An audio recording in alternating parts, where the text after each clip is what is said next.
Hello friends, good morning to all of you. कुछ important current affairs को discuss करते हैं। हाल ही में Khushi Patel Miss India worldwide 2022 का खिताब इन्होंने जीता है। ये यूके से बिलोंग करते हैं, यूनाइटेड किंगडम से, और मूल रूप से ये भारतीय है, गुजरात स्टेट की है।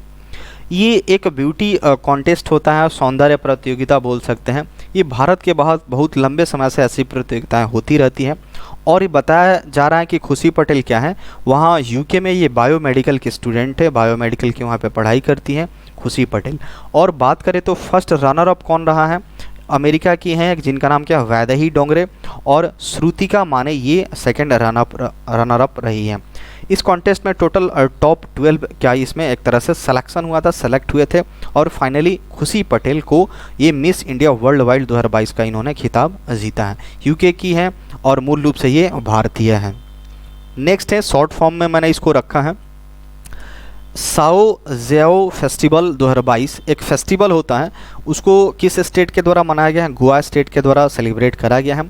सेकंड हमारा है कि रॉ के चीफ को दोबारा अपॉइंट किया गया है, जिनका नाम क्या है, समंत कुमार जी को रॉ का चीफ बनाया गया है। फीफा रैंकिंग की बात करें, इंडिया का रैंकिंग क्या है फीफा रैंकिंग में, 104 पे है। अभी इसके पहले क्या था, 106 पे था, यानी 2 स्टेप ऊपर चला गया है, 2 स्टेप का इसमें इम्प्रूवमेंट हुआ है रैंकिंग में। नेक्स्ट की बात करें तो वन हेल्थ एक इनिशिएटिव लॉन्च किया गया है बेंगलुरु के द्वारा, डेट मीन्स कर्नाटका गवर्नमेंट के द्वारा 28 जून को लॉन्च किया गया है। ये जो डिपार्टमेंट है DAHD, that means animal husbandry and dairying, जो पशुपालन से रिलेटेड जो होता है उससे रिलेटेड डिपार्टमेंट है, उसी के द्वारा इसको लॉन्च किया गया है, जिसका नाम क्या है, वन हेल्थ, जो कि बेंगलुरु में इसको लॉन्च किया गया है। एम क्या है कि जो भी एनिमल या ह्यूमन या फिर इन्वायरमेंट से रिलेटेड जो है स्टेक होल्डर्स हैं, उन सबको क्या करना, एक कॉमन प्लेटफॉर्म पे लाना, ताकि इस फील्ड से रिलेटेड एनिमल, ह्यूमन और इन्वायरमेंट से रिलेटेड जो एक समस्याएं हैं उसको क्या किया जा सके, जो चैलेंजेज हैं उसको एड्रेस किया जा सके, उसका समाधान निकाला जा सके। ये जो DAHD है, जो डिपार्टमेंट है एनिमल हस्बेंड्री, उसने कोलाबोरेट किसके साथ किया है, bill and Melinda Gates foundation और CII, that means confederation of Indian industry के साथ मिल करके इन्होंने वन हेल्थ फ्रेमवर्क को कर्नाटका स्टेट में इन्होंने लॉन्च किया है, और उत्तराखंड के लिए भी इन्हीं बात करी जा रही है। तो वन हेल्थ एक इनिशिएटिव है जो कि कर्नाटका सरकार के द्वारा लॉन्च किया गया है। नेक्स्ट हमारा केरला गवर्नमेंट के द्वारा एक स्कीम लॉन्च किया गया है, जिसका नाम क्या है, मेडिसेप स्टेट केरला गवर्नमेंट के द्वारा इसको लॉन्च किया गया है। खास करके एक मेडिकल इंश्योरेंस प्रोवाइड करेगा। ये जो स्कीम बताया जा रहा है मेडिसेप, ये मेडिकल इंश्योरेंस प्रोवाइड कराया जाएगा किसको, जो भी गवर्नमेंट एम्प्लॉय होंगे और जो पेंशनर हैं उनको यहाँ पे मेडिकल इंश्योरेंस प्रोवाइड कराया जाएगा। उनका सैलरी से, जून 2022 की सैलरी से उनका एक तरह से डिडक्शन होगा, और ये जो पूरा स्कीम है 1 जुलाई से इसको लागू कर दिया जाएगा। तो खास करके बेसिक न्यूज यही है, ये याद रखना है। मेडिसेप जो स्कीम है केरला गवर्नमेंट के द्वारा लॉन्च किया गया है, मेडिकल इंश्योरेंस प्रोवाइड करेगा गवर्नमेंट एम्प्लॉय को और जो पेंशनर है उनको। नेक्स्ट हमारा S money launches wearable ATM cards and offline UPI।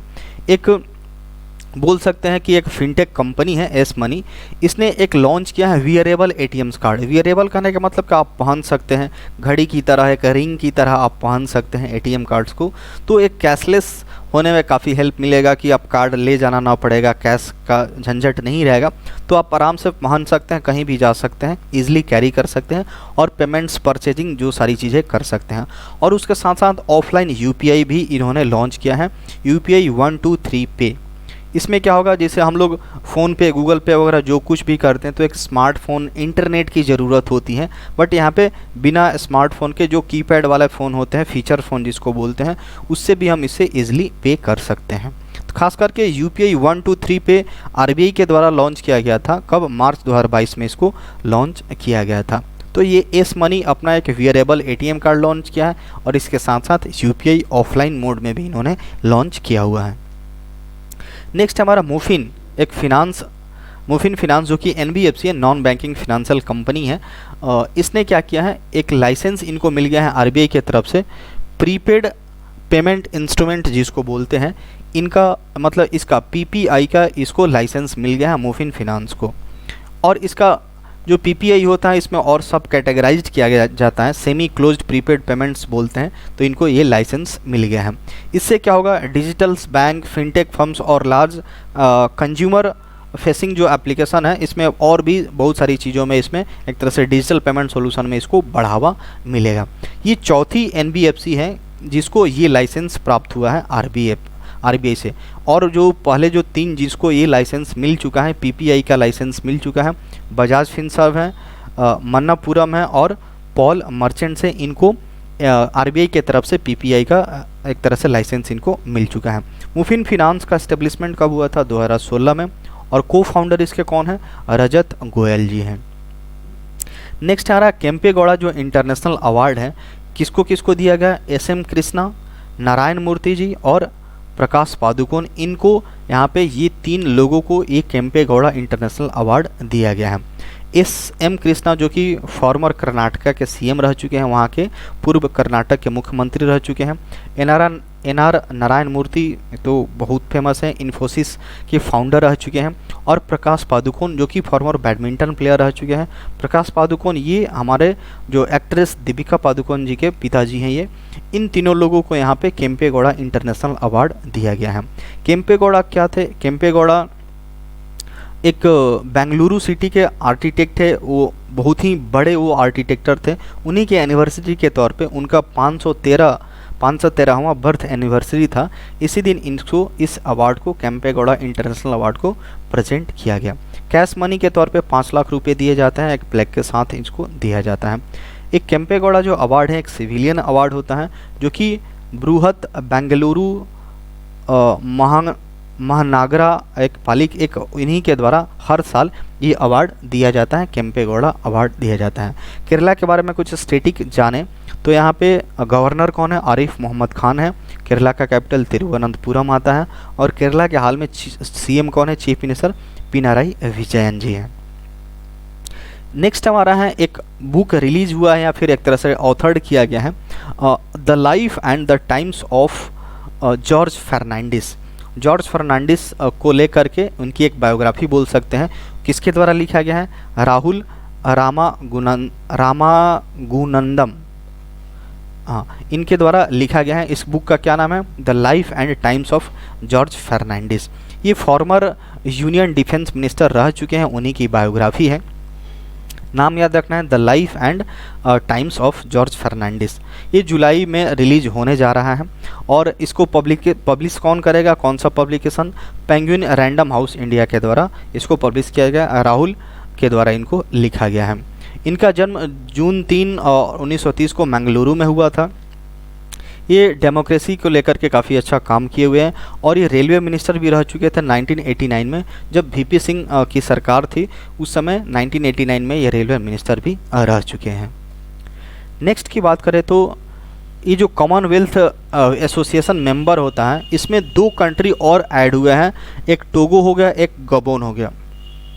पहले हमारा कॉमनवेल्थ एसोसिएशन मेंबर में 54 मेंबर्स होते थे, 54 कंट्रीज हुआ करती थी, लेकिन इनके ऐड होने से डेट मीन्स टोगो और गैबोन के ऐड होने से टोटल कितने मेंबर हो गए, कॉमनवेल्थ एसोसिएशन मेंबर में 56 मेंबर हो गए। बस इतना हम लोग को इम्पोर्टेंट याद रखना है। पहले 54 था, अब कितना मेंबर हो गया, 56। कॉमनवेल्थ एसोसिएशन मेंबर में टोगो और गैबोन ऐड हुआ है। नेक्स्ट है हमारा इंडिया की एक स्टार्टअप कंपनी है जिसका नाम क्या है, आईजी ड्रोन। इसको क्या एक अवार्ड मिला है, global air world's best drone organisation का इन्होंने अवार्ड जीता है। बात करें तो इन्होंने डिजास्टर ऐसा कुछ ड्रोन डेवलप किया है या फिर ऐसा कुछ इंफ्रास्ट्रक्चर इन्होंने डेवलप करा है डिजास्टर के टाइम या फिर कुछ इमरजेंसी पर्पस को लेकर के, इमरजेंसी रिस्पॉन्स करके वो काफ़ी एक्टिव रहते हैं। काफ़ी इमरजेंसी वाले पार्ट में भी ये लोग अपना सर्विस प्रोवाइड करते रहते हैं। तो इस रिस्पॉन्स को लेकर के यहाँ पे global air world's best drone organisation इनको दिया गया है, आईजी ड्रोन्स को। नेक्स्ट हमारा IWF ने क्या किया है, प्रेसिडेंट का चुनाव किया है जिनका नाम क्या है, Mohammad Jalod. IWF that means international weight lifting federation होता है। इसने क्या किया है, प्रेसिडेंट अपना मोहम्मद जलोद को चुना हुआ है। तो बस यही इंपॉर्टेंट एक अपॉइंटमेंट है, याद रखना है।